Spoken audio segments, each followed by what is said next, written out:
C'est l'heure du journal de l'Afrique, soyez les bienvenus sur France 24. À la une ce soir, le pouvoir militaire au Soudan prêt à laisser place à un gouvernement civil. C'est en tout cas ce qu'a annoncé le général Abdel Fattah al-Burhan, une décision qui intervient au 5e jour d'un sit-in contre les putschistes. Les détails de notre correspondante dans la région dès le début de ce journal. Le soulagement au Mali. La CEDEAO a décidé de lever les sanctions économiques et financières contre la junte malienne.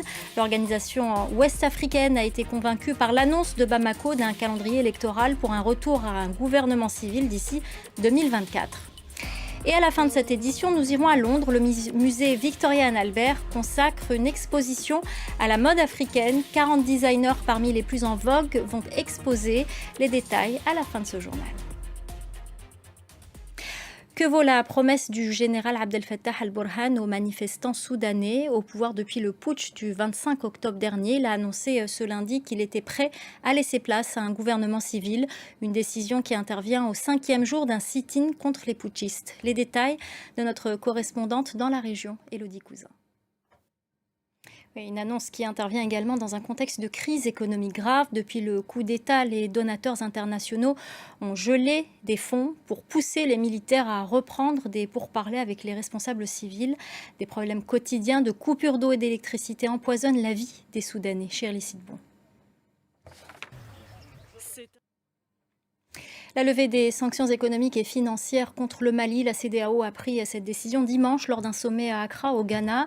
L'organisation ouest-africaine a pris en compte l'annonce par les autorités maliennes d'un calendrier électoral pour un retour à un gouvernement civil en 2024. Récit de Marc Pope. Vous l'avez entendu, la CEDEAO est également favorable au plan proposé par les militaires du Burkina Faso. Le pays subit ces dernières semaines une multiplication des attaques djihadistes. Au moins 27 personnes ont été tuées ce week-end lors de 2 attaques distinctes qui ont visé des civils dans le nord et le nord-ouest du pays. Khalid Oussi. La pression djihadiste ne semble pas baisser d'un cran et l'annonce ce vendredi de la fin de la task force européenne Takuba ne rassure pas.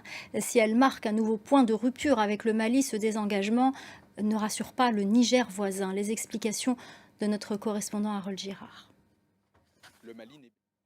Et on reste au Niger où parmi les conséquences du terrorisme, l'insécurité alimentaire. Plus de 4 millions de personnes sont concernées alors que nous sommes en pleine période de soudure, période où les récoltes 2021 sont épuisées et celles de 2022 n'ont pas encore débuté.